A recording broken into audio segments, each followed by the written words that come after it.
Okay, so last lecture we're discussing joint probability distributions. In particular, we're talking about what makes a joint distribution independent or non-independent. And what makes a distribution independent is when the marginal density functions for the x and the y, when you multiply them, give you the original joint distribution. If that happens, then you have an independent set of random variables. If that's not the case, if the product of the marginal density functions does not equal joint distribution, then you say that it's not independent, which means that they are dependent. And then we also talked a little bit about the sums of independent random variables. And we just briefly discussed what it meant what it meant for it to be a convolution. And an important part of the independent, I misspelled this here, is this idea of independent and identically distributed random variables, which is a very well documented aspect of joint distribution, where they are independent and identically distributed. So you either have a collection of the same random variables just independently jointly distributed. Okay, and then we talked about, at the end of it, we talked about conditional probability, and we saw both the discrete version and the continuous version, right? The discrete version deals with summations, right? We were adding probabilities together, and with the conditional, we're dealing with integrals, right? So we have to learn how to integrate. Okay, so we'll continue along this path of joint distributions. So I would like to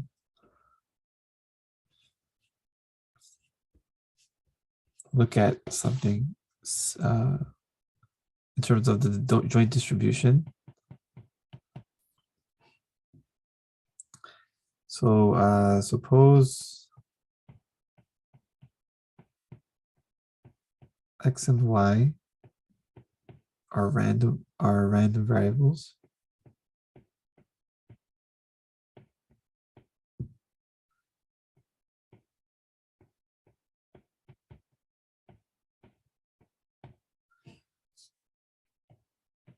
Let their joint distribution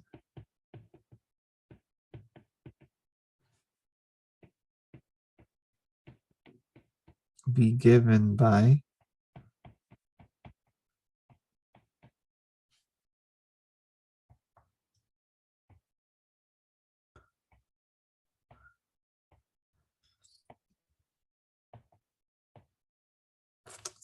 just move this entire thing to the left. So suppose I am given a joint distribution. It looks like the following.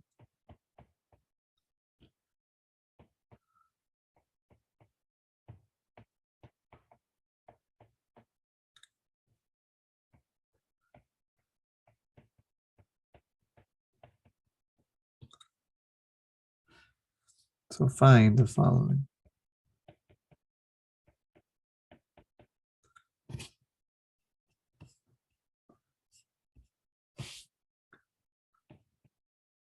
So the first thing here is I want to find what is C. Find the following, the value of C that makes f of xy a probability density function.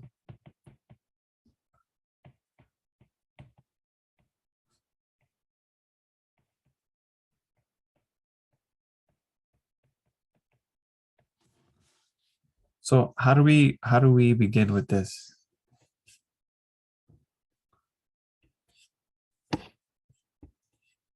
I'm given a joint distribution and there's x and y and there's this other constant C.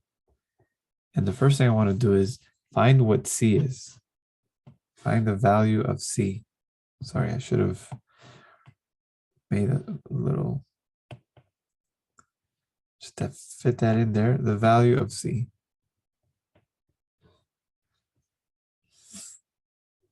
Wow, that was quick, 40. So how did you get 40, Mir?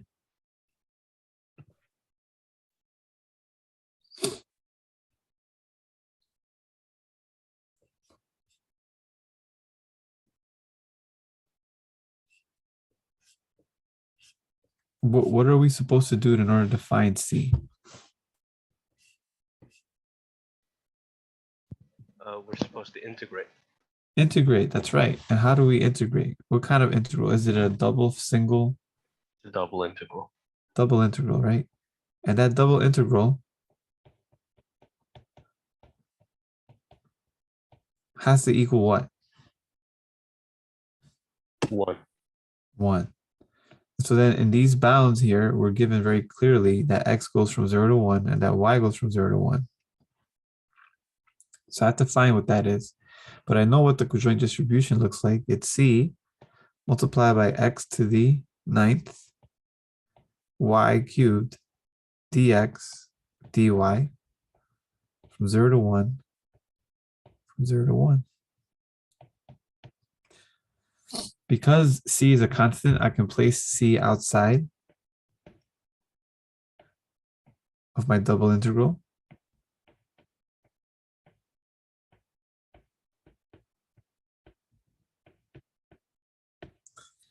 Because the inner integral, right, that I have here is an integral with respect to dx, the y is considered as a constant within the integral, so I can take that constant out.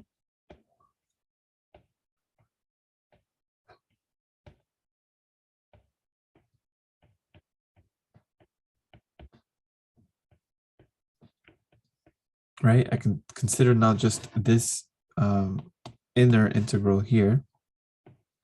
And then taking the antiderivative would be x to the 10th over 10, evaluated from 0 to 1.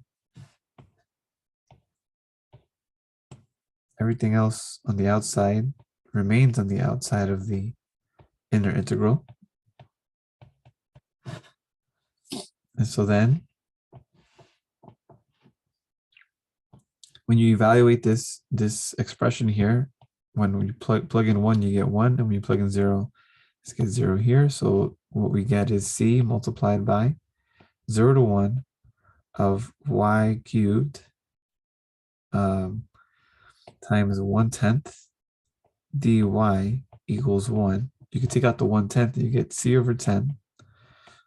And this becomes 0 to 1 of y cubed dy equal to 1.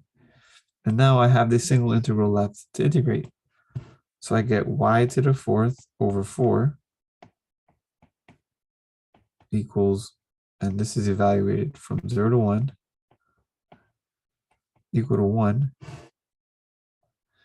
This is a 4th times C over 10, which equals 1. So this is C over 40. So that means that C is equal to 40.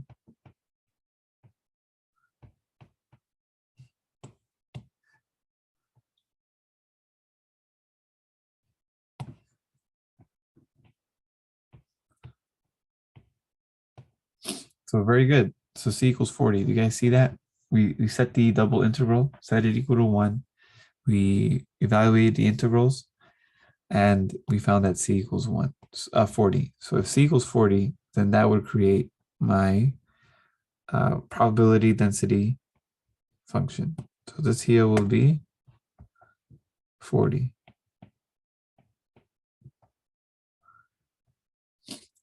Okay. Now part B.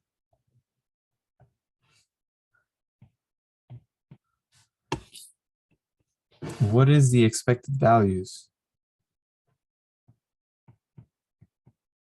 of x?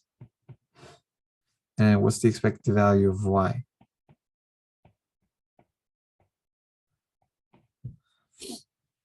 So how do we approach this?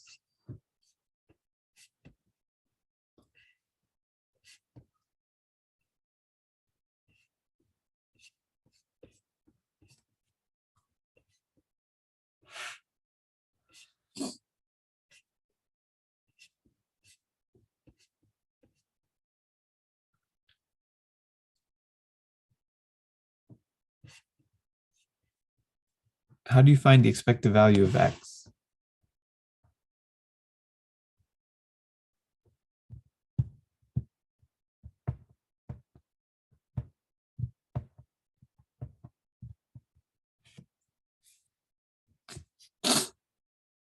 Just in general, how do you find the, like, forget about the problem.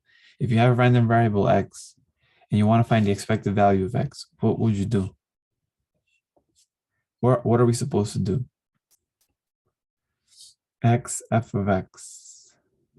What exactly does that mean? X times f, like this, of x. I think we're missing something, right?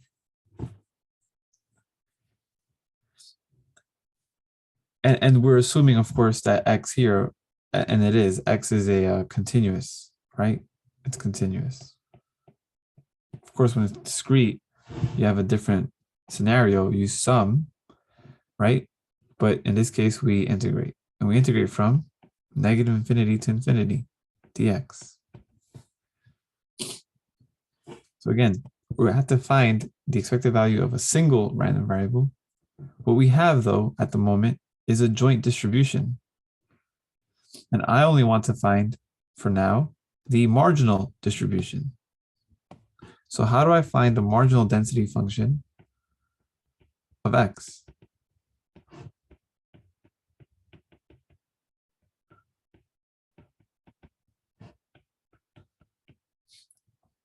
I want to find this. I need to find the marginal density function.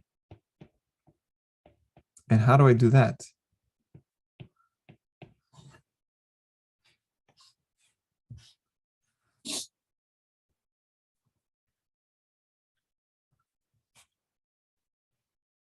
How do you find the marginal density function given the joint distribution?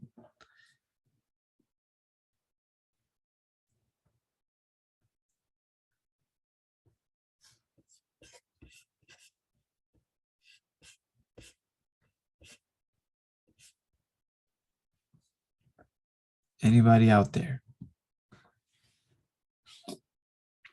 We've seen this last lecture and the one before that.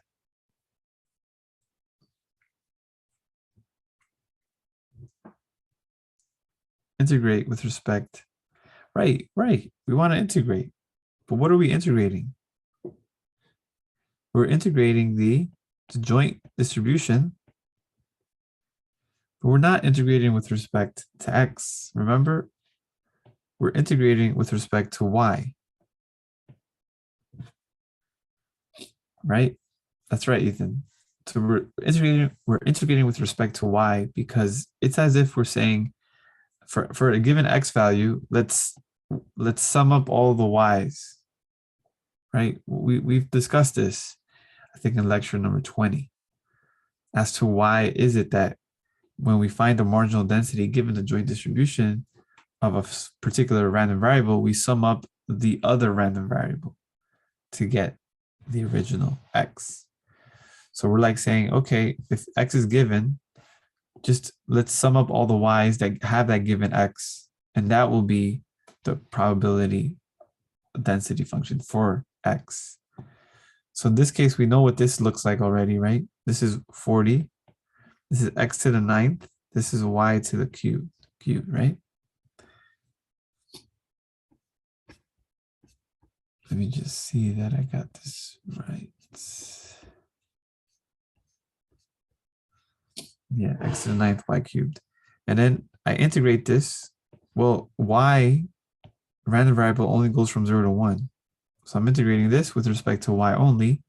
So that means I can take out the 40 and I can take out the x to the 9th. And I'm left with 0 to 1 y cubed dy. This is 40 x to the 9th. This becomes y to the 4th over 4 from 0 to 1. This becomes 40 x to the 9th y to the 4th over 4.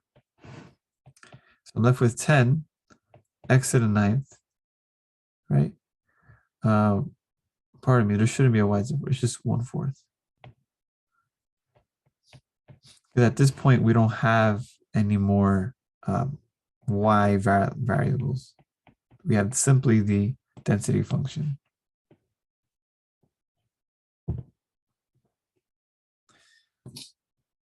So we found the density function of x, the marginal density function.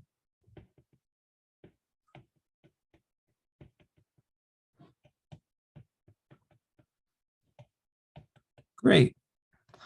Now we can go back to what we originally want to find, which is the expected value of x. So the expected value of x is equal to negative infinity to infinity of x multiplied by 10 x to the ninth dx. But of course, my x values only go from 0 to 1. By the way, it was defined in the beginning. This is 0 to 1. The 10 comes out in front. This is x to the 10th dx. 10, this is x to the 11th over 11 from 0 to 1. So I'm left with 10 over 11.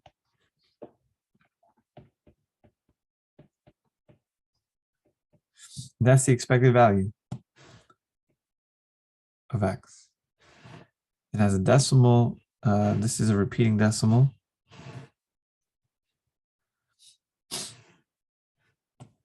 And this equals 0.90. And this just repeats. Okay, so that's how you find the expected value of x. Now, can we find the expected value of y? It's the same idea. You integrate from negative infinity to infinity of y multiplied by the density function of y dy. But to find the marginal density function, f of y, what do I have to do? I have to integrate the joint distribution function, the joint density function. But in this case, I do it in terms of x. Okay. So then this equals from 0 to 1 of 40 x to the ninth y cubed dx. Because we're doing with respect to x, the 40 and the y cubed can be placed in front of the integral.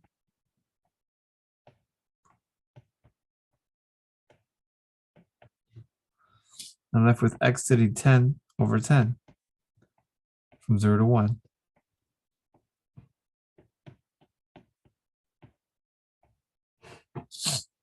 And so then this becomes 40 y cubed times 1/10, which is 4 y cubed. So f of y, the joint distribution density function, is 4y cubed. So this is the marginal density function of y.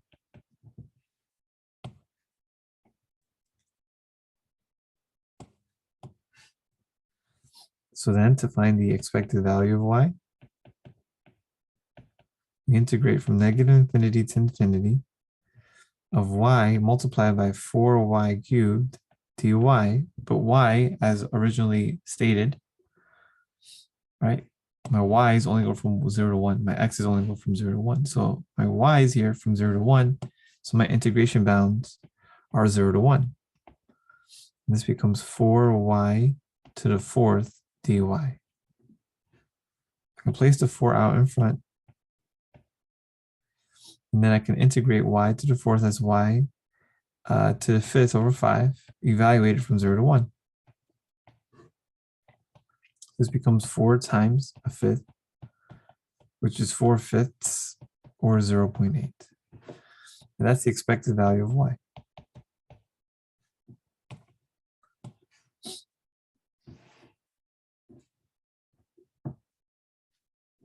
Any questions about this kind of scenario here where we have joint distribution of x and y, and we want to find the expected value of x and the expected value of y, we have to find the marginal density functions from each of x and y, and then we find the expected value individually as so.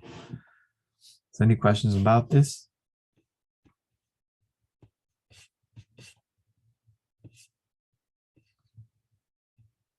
Clear? Is it clear, guys?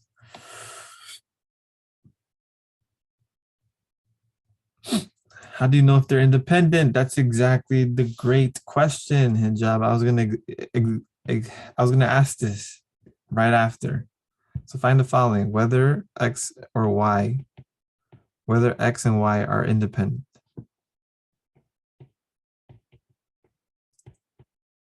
Very good. So actually, that's my question to you. How do you know that they're independent? So you have to go back to the definition of independence. So the question of independence is whether or not the joint distribution, right? This is a joint distribution.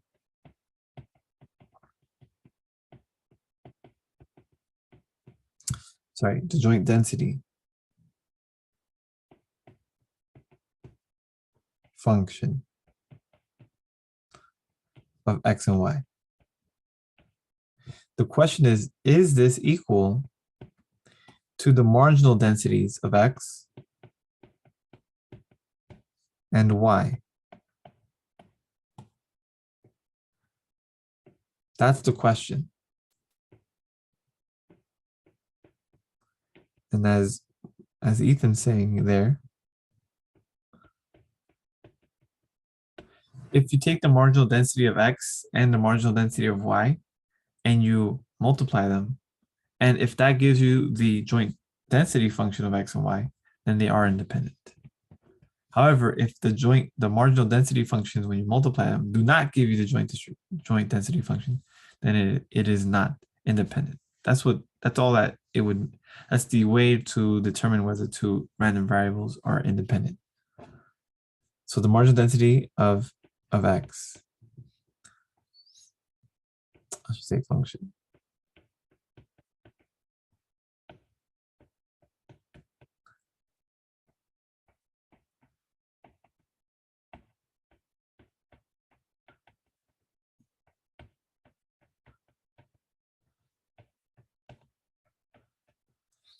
Okay, and it kind of follows that it does, right? Because the joint distribution function is given like this: 4x to the 9 y cubed, right? So then what's the marginal density function of x? The marginal density function of x was 10 to the x to the 9. 10 times x to the 9. And then the joint density function of y is 4y cubed. And do you see? If you multiply this with this, don't you get this? So yes. Yes, x and y are independent. Remember, this idea of independence, the definition, is reminiscent of the definition for determining whether two events are independent of one another. Remember? So the probability of A and B has to equal the probability of A times the probability of B. If that's true, then A and B are independent. Think about it the same way. This is like saying A and B, right? This is like saying X and Y. The probability of X and Y happening equals the probability of X times the probability of Y. It's in the same vein, this idea of independence. So whenever you have a joint distribution such as this, as you can tell, the X and Y's can be separated by multiplication, right? Then we can, in a way, reassociate them. We can reassociate the 40, where we place the 10 by the x to the 9 and the 4 by the y cubed. And you can tell that these two things here are both functions of x. One of them is a function of x, the other one is a function of y only. So it's kind of telling already from the beginning that they were going to be independent because you can reassociate them as a product of two functions with a single variable. For example, if I were to add a plus sign here or a minus sign here, it would immediately not be, well, I can't say immediately, but it would be telling that it would most likely not be, um, it would not be independent, because if you have such an expression like this, x to the 9 minus y cubed, it's very difficult to reassociate that expression as a function, as a product of two functions where one function is simply x, solely x, and the other one is solely y. It's very difficult to do that when you have an expression with that minus sign or that plus sign. But if it's multiplication, if it's division, there might be a way. And in this case, there is. So x and y are independent.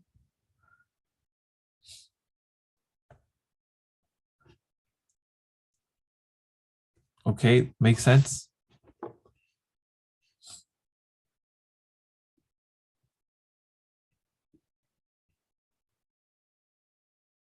All right.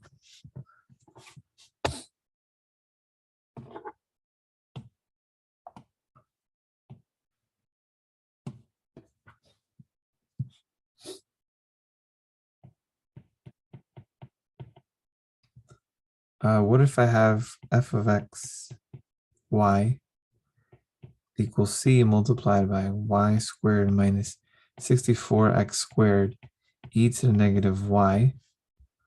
And this occurs when y is between, when x is between y over 8 and negative y over 8, and y goes from infinity to 0, from 0 to infinity, and of course 0 everywhere else.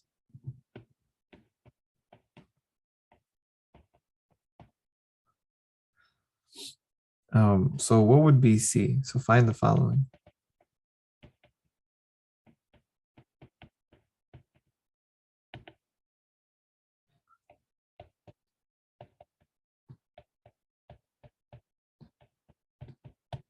So how do you find C here?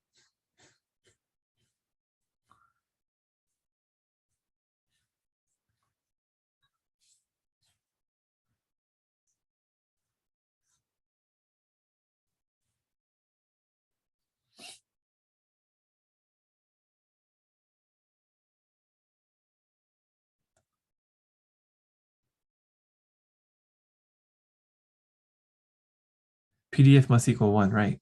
So the integration, right? If you integrate from so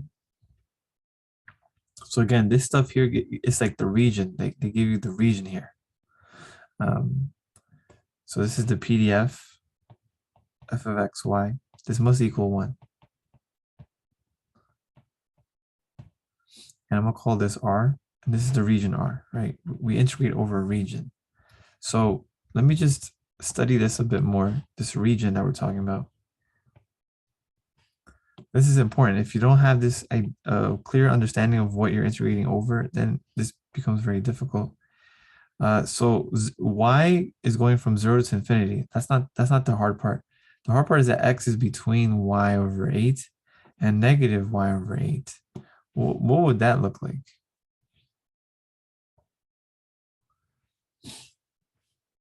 So let's consider x less than y over 8. We're more comfortable with having y in front, right? So if we rearrange this, y is bigger than 8x. What is 8x? It's some linear function this way, right? So this is 8x. But we want x to be less than y over 8. Or in other words, we want y to be bigger than 8 over x. So if this is equal to, if this is y equals 8 over x, y equals 8x. And if x is less than that, then what am I doing? X is, this is the region, right? So all of this to the left. And the thing is, this continues going down. But I'm saying that this also is negative. So I have kind of like a V thing here going on. So this is y equals negative 8x. And so x is bigger than y negative over negative y over 8. So I am over here. So I am in between these two lines. This is the integral. This is the region that I'm dealing with. Do you guys see that? Do you guys see that this is the region here?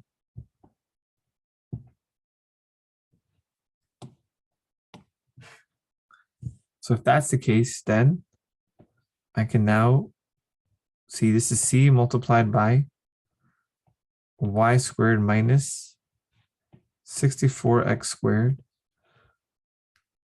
e to negative y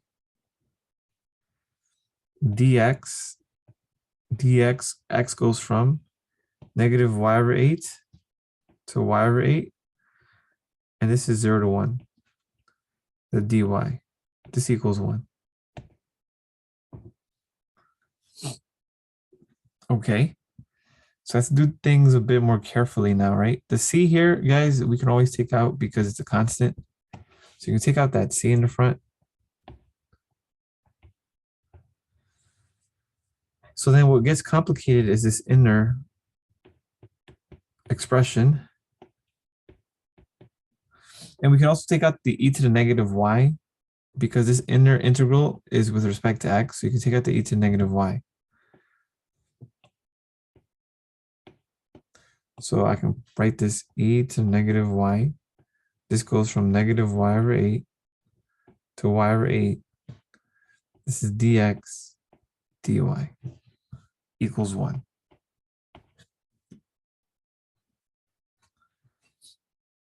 Now, what about this inner integral here with respect to x? What would be the antiderivative of this function here?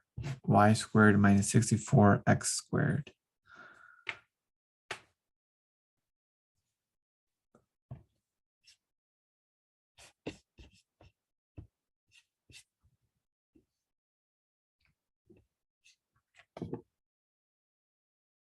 Can't you take out y squared like you did with e? Okay, you cannot.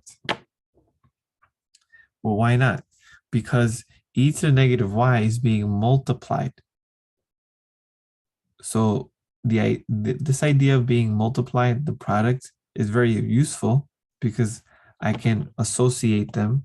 I can I can swap the order, right? I can swap this order. And because this is e to negative y, and you consider this as a constant, the same way this is being multiplied and a constant. So I can factor out the c. I can factor out the constant e to negative y with respect to x.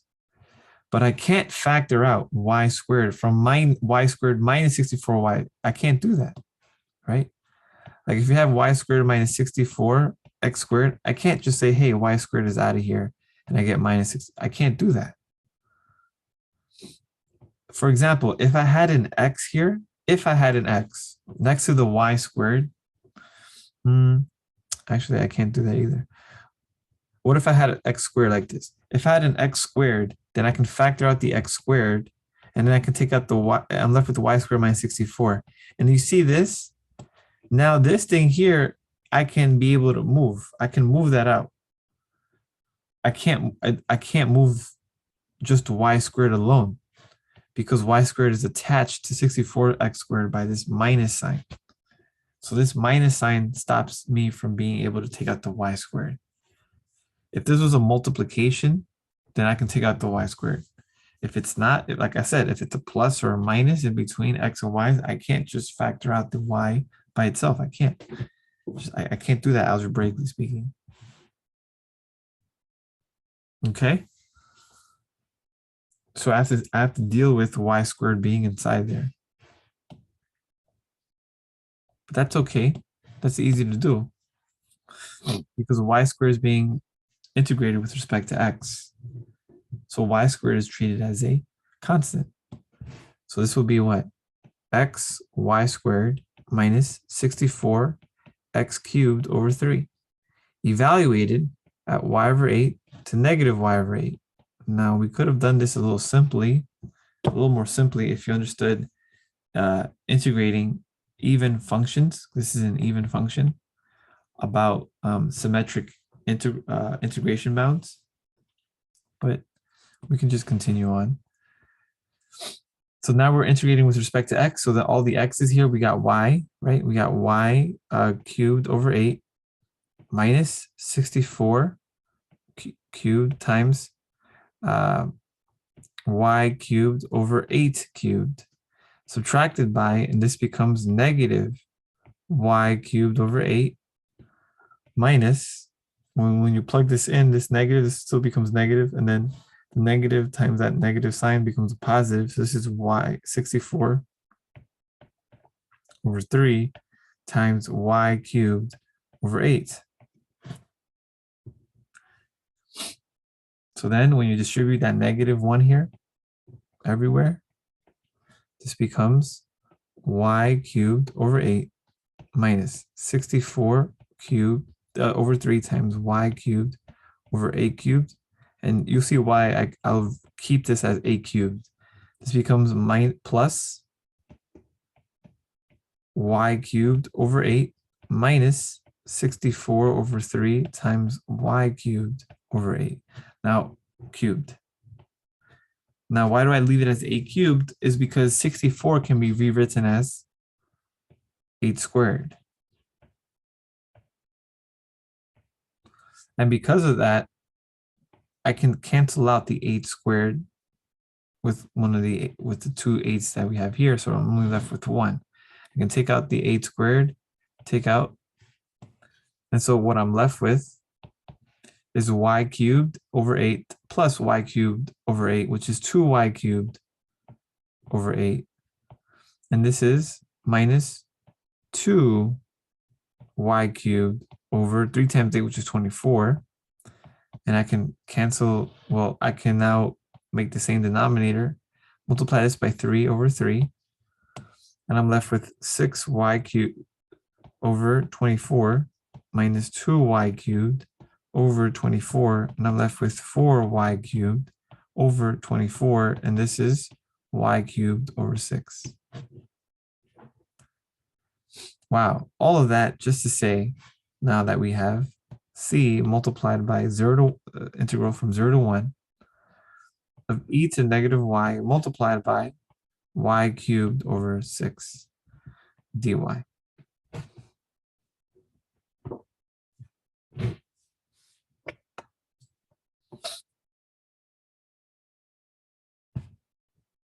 And this has to equal 1, of course. So really this boils down to, can we integrate this 0 to 1 of e to negative y, and this 6 I can take out, right? Why is it 0 to 1, not 0 to infinity? Oh, let me see. Did I mess that up? I did. You're right. Y goes from 0 to infinity. You're right. This was infinity the whole time, not 1. I was utilizing the other. Thank you, Daisy. Where did x go? Well, that's the whole point. X disappeared because I am integrating with respect to x. So then you have these bounds here to have y's in them. So the antiderivative of this expression had x's in them, but all the x's are being replaced with these expressions for y's. So that's why the x variables disappeared. So we got this at the end of it. You can see that? We integrated this entire thing here, and integrating this gave me y cubed over 6. And now I'm left with this integral here.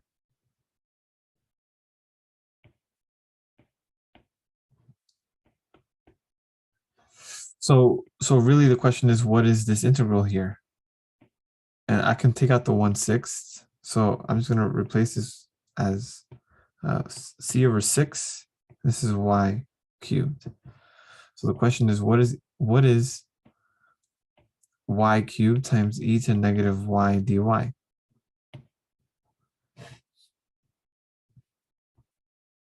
Right? That's really what the question is. So then I have to consider applying integration by parts, right? So u is y cubed, v prime is e to negative y.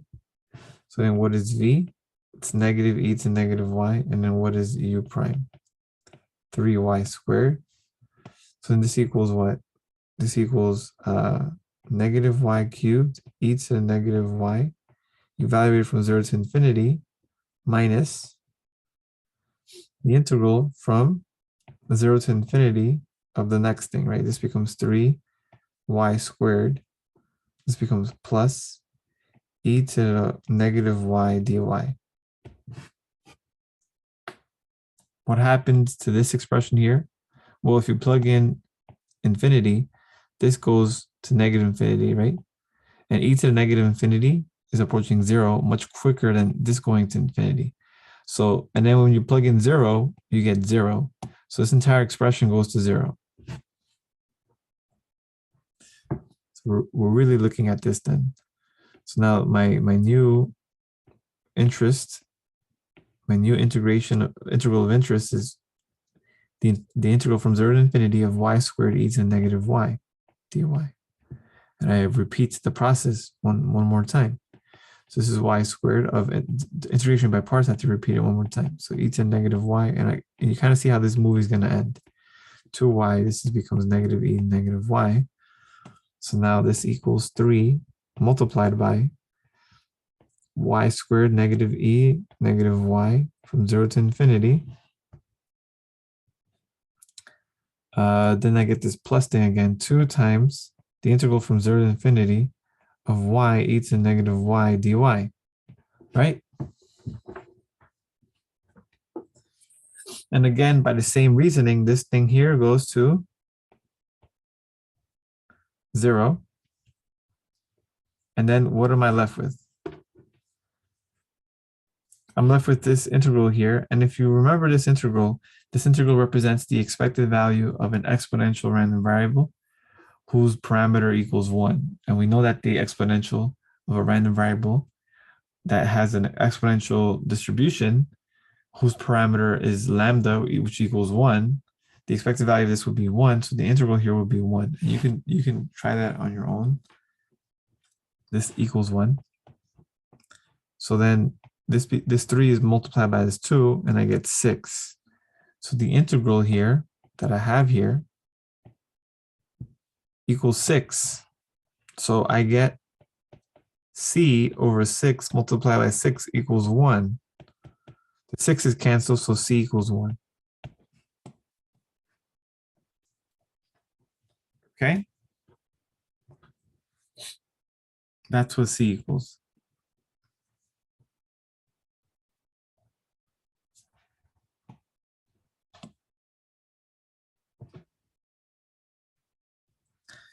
And then from here, let's see if we can quickly find the expected value of x.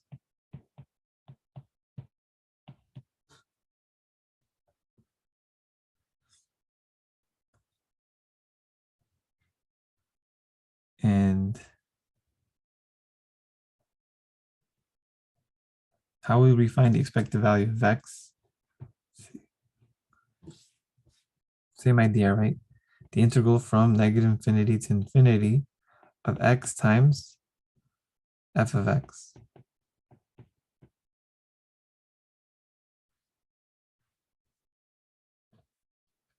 Dx. Now, what is f of x? That's the integral from negative infinity to infinity of the joint distribution when you integrate for all the y's. But what are the y's? What are the y's between? For a particular x, the y goes from 0 to infinity, right? So let's see.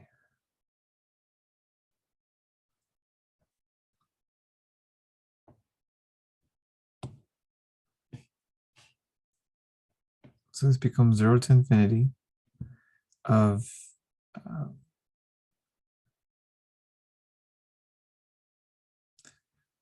y squared minus 64 x squared e to the negative y dy.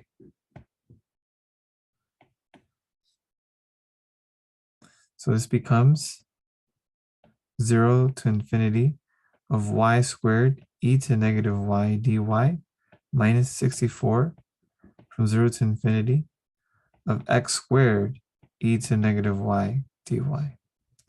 So I distributed the e to negative y and I separated them into two different integrals. Now, what is this here?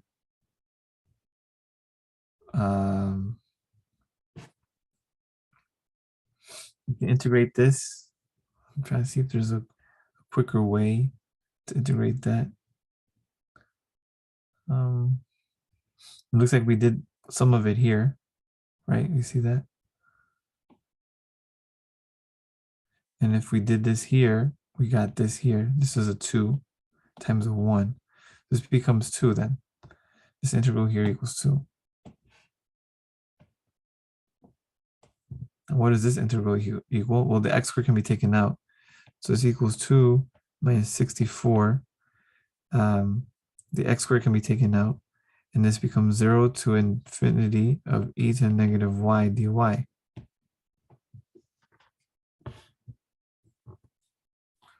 Now the integral from e to the negative y for 0 to infinity, this gives you negative e to negative y from infinity to 0. When that happens, you get simply 1. This here equals 1. So my density function is 2 minus 64x squared.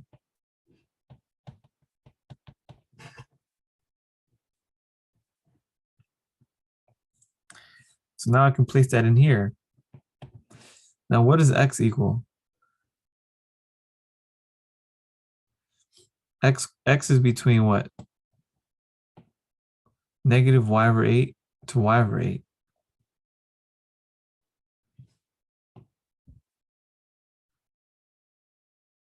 But it really doesn't matter,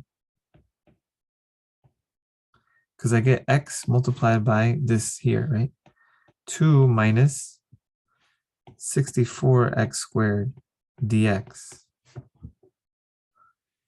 Now, if you understand this, this here is an odd function.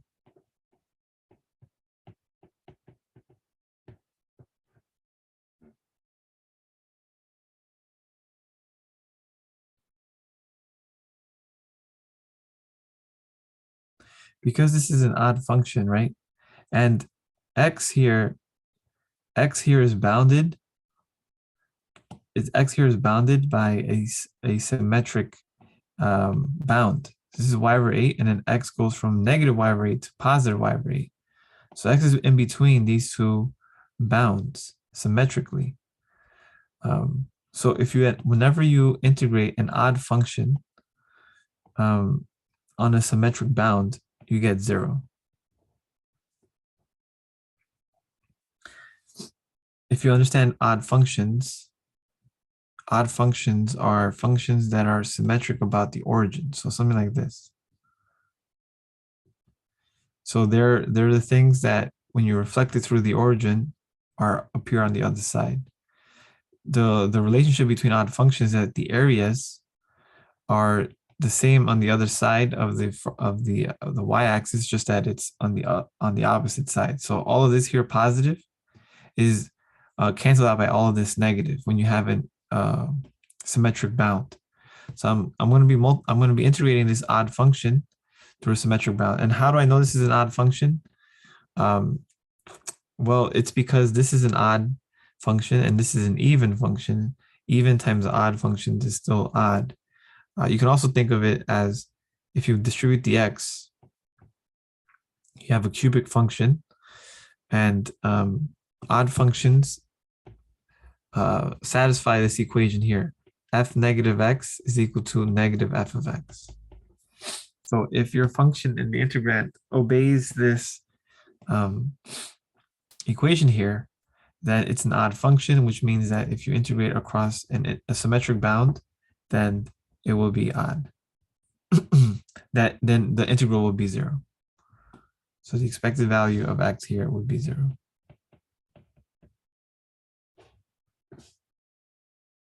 How do you get -2?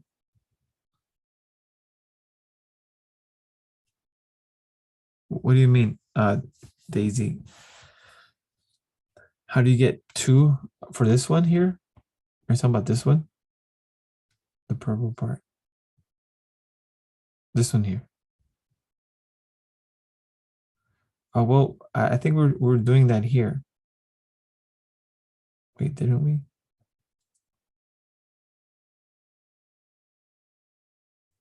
Weren't we trying to find what this is? Isn't that the same thing here? Right? Same integral, right? So then when we were integrating this, you see this 3 here, forget about the 3. Just this here is this inside, this expression inside.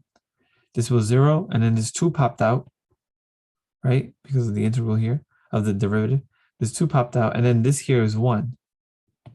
So then that's why it's 2. So I didn't have to do it again. That's the whole point. I didn't want to like again do the whole integration by parts. Okay, so this idea of integration is very essential and important for this aspect of joint distributions, continuous distributions.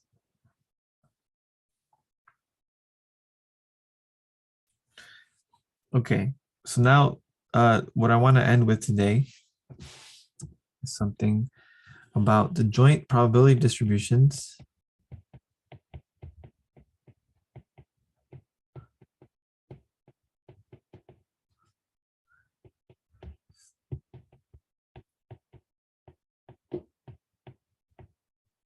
of functions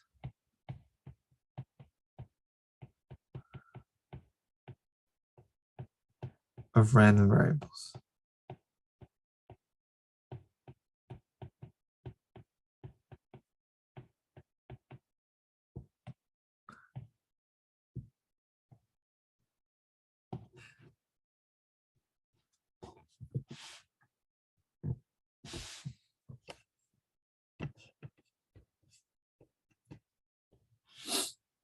Um,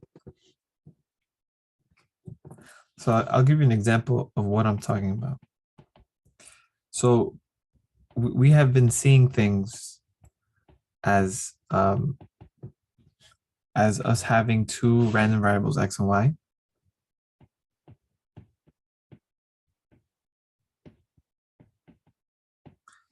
And we say, hey,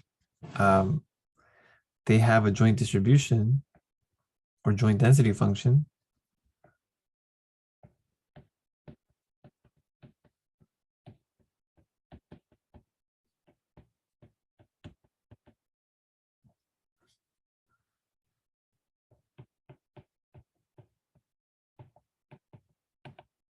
We have f of x, comma y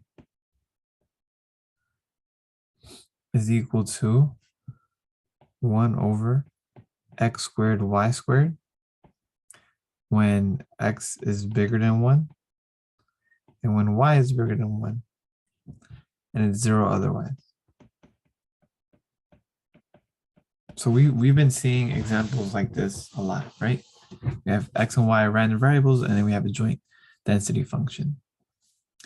Now, the new little twist is going to be, we're going to let u, some other random variable, be a function. So let u be a function. So this will be g sub 1 of x and y. Okay? So u is going to be a function, will be f5xy. And then v is some other random variable, which will be another function of x and y. And we'll write this as 5x over y. And now my question is, what is the joint density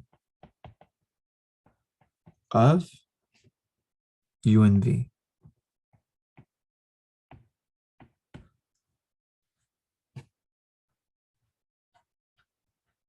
Pardon me.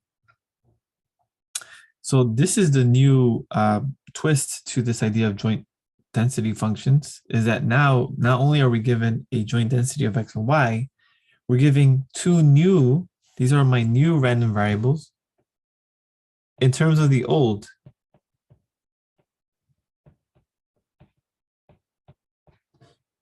So u and v are random variables, and u is a function of x and y.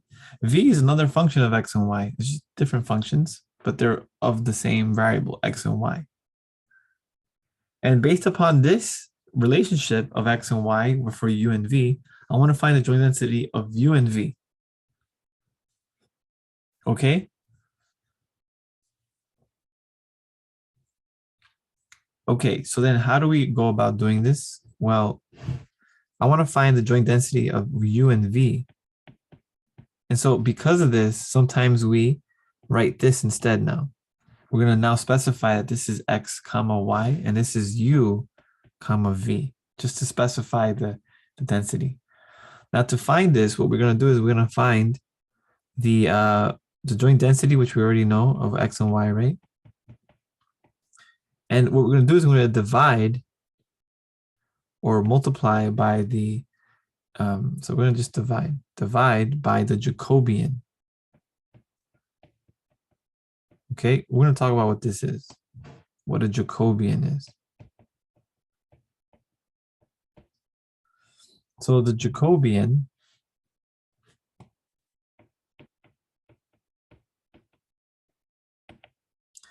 is defined as the determinant. It's the determinant of this matrix. And the matrix is given by, so we're going to do partial derivatives. We're going to talk about partial derivatives. Partial derivatives of one of the variables, call it x. And then the first row is the partial derivative of the first function in terms of x and y. And then the second row is the partial derivative of the second function in terms of x and y.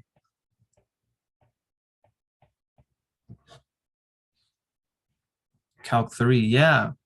Yeah, all of this stuff, guys, I'm telling you, all of this stuff just comes back. Like everything that you've learned, especially in mathematics, it comes to a point where everything kind of intersects or just meets again. So probability, you're thinking, oh, it must be something completely outside of the box. No, it's actually very much embedded in the rest of mathematics. So if you look at this, right, what is g1 of xy? 5xy. So then what's the partial derivative of g1 with respect to x? What would be the partial derivative? What is that symbol? So it's like a d. It's like d, right? It's similar to this. Look, like it's similar to this, but the partial derivative is just specifying that we're differentiating with respect to x only. So we've been doing this already in terms of integration, right? When we have a function and it has x and y's in it, and we're treating one of the variables as a constant, the other one as a variable. So in this case, we're saying, hey, let's just treat x as a variable. Differentiate this expression just with x as a variable. So then that's pretty straightforward, right? Because then if x is the only variable, then y and 5 are the constants. So then if I differentiate this expression in terms of x, the result is what? 5y. And then I do the same thing for the other one. What is the partial derivative of the function g1 with respect to y? Well, by the same token, it'll be what? 5x, right? It's 5x. Because I'm only doing g1, the first function at 5xy. So then this will be the determinant of 5y, 5x. Okay? You're doing y as variable. Yes, y is the variable in this case. Now let's look at the next one. G2, right, of xy is the function 5x over y. Now, how do I differentiate the second function with respect to x? So treat everything else that's not an x as a constant. So the derivative of 5x over y will be, now I think you're talking about it. Good job, 5 over y. So this will be 5 over y. And then what's going to be the partial derivative with respect to y? We'll treat y as a variable and 5x as a constant. So you're left with what? Negative 5x over y squared.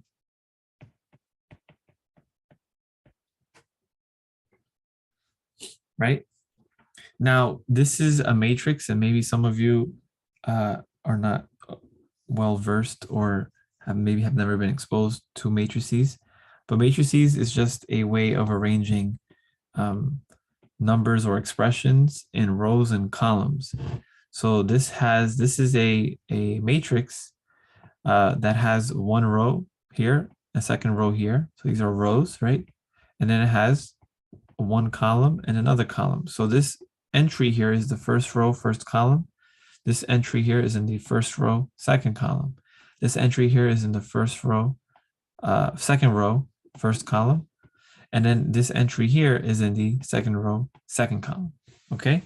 So when we take the determinant, it's a fancy way of just saying, when you take the determinant of a matrix such as this, 2 by 2 matrix, then you're going to multiply this entry with this entry, and then subtract that with this entry multiplying by this entry.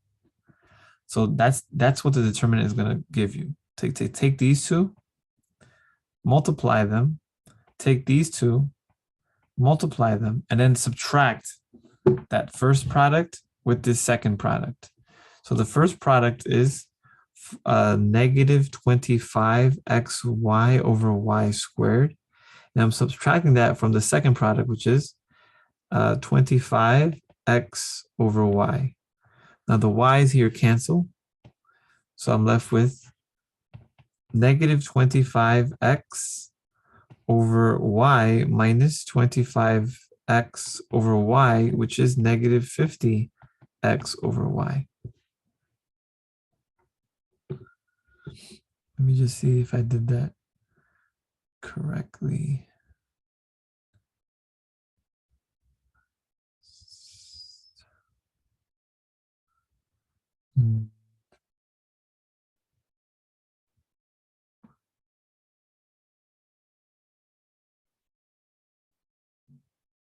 Right? Okay, and that's the Jacobian. That's known as the Jacobian. And of course, what we're going to do is we're going to find the absolute value of it. So the Jacobian is this. So what's the absolute value of the Jacobian? It's positive 50x over y. Now, again, what's our goal? Our goal is to find f of u, uv, which is equal to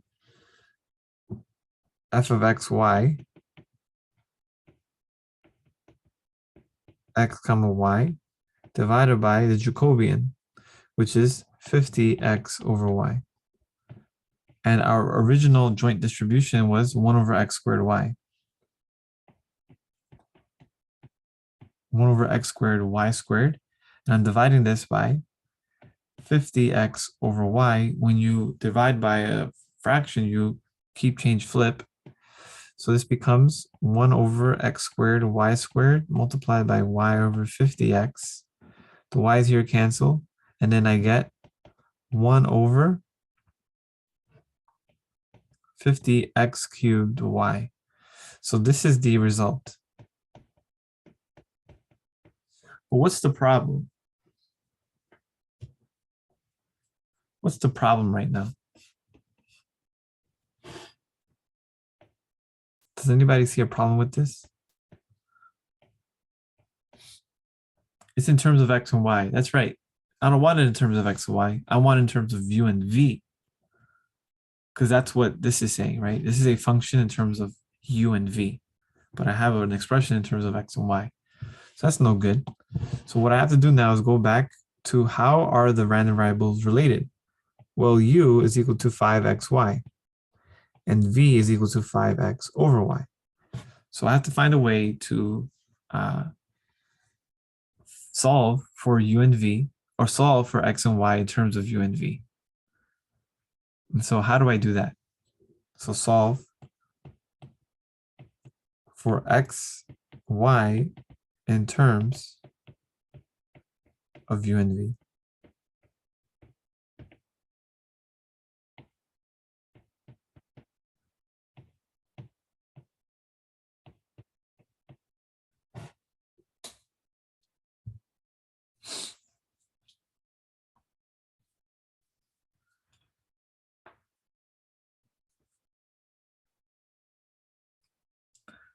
There's certain things you can do, right?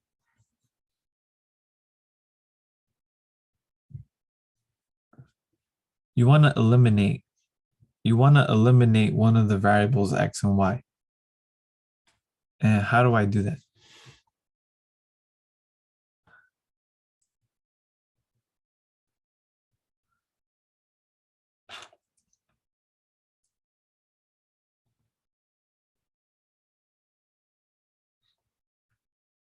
There's many ways you can do that. Plug one into the other. Yeah. So like from here, what can we say? Can we say that y is equal to u over 5x?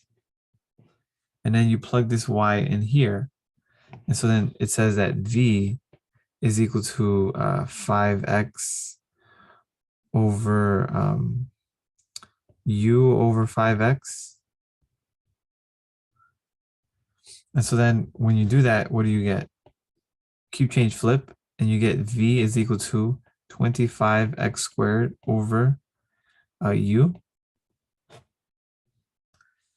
So then that means that v times u is equal to 20 over 25 equals x squared, which means that x is equal to the square root of v times u over 5. So I found what x was in terms of v and u. And then what would y be?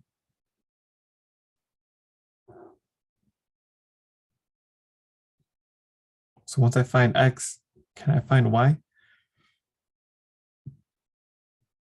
I can't, right?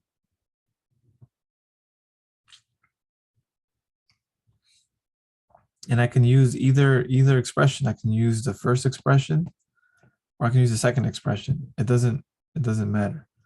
So let's see which one that would be better. X.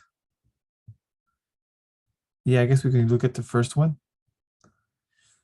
So this becomes u is equal to 5 multiplied by the square root of v times u over 5 times y.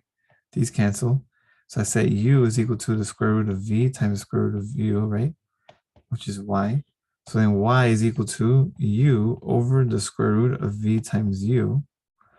So then what is y? Y is equal to u divided by the square root of, sorry, this would be u and v. Square root of u times the square root of v, but u divided by the square root of u is just the square root of u on the top. So y is equal to the square root of u over v, or the square root of u over v, like this.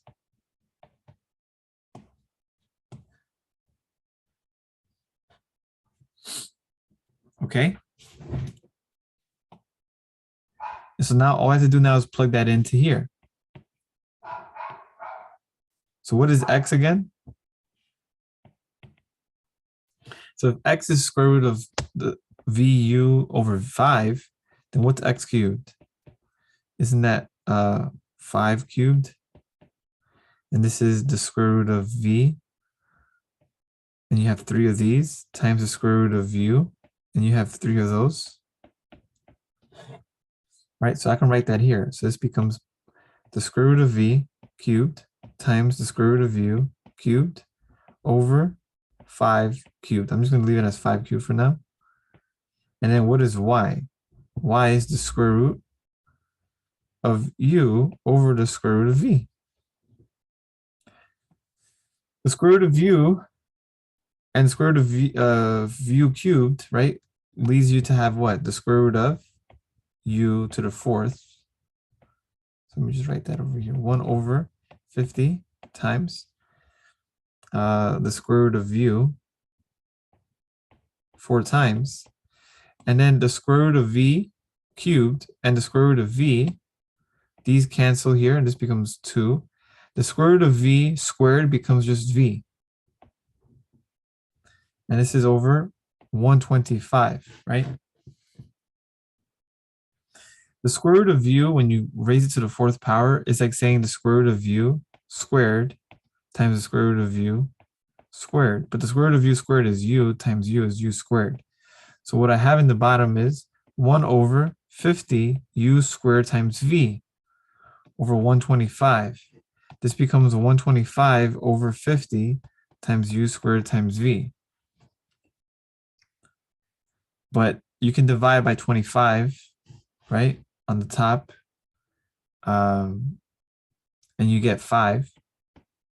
Divide 50 by 25, and you get 2.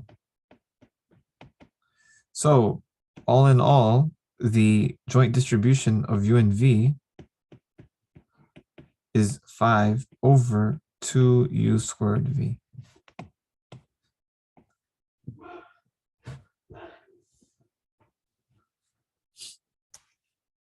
Yes, Alexandra.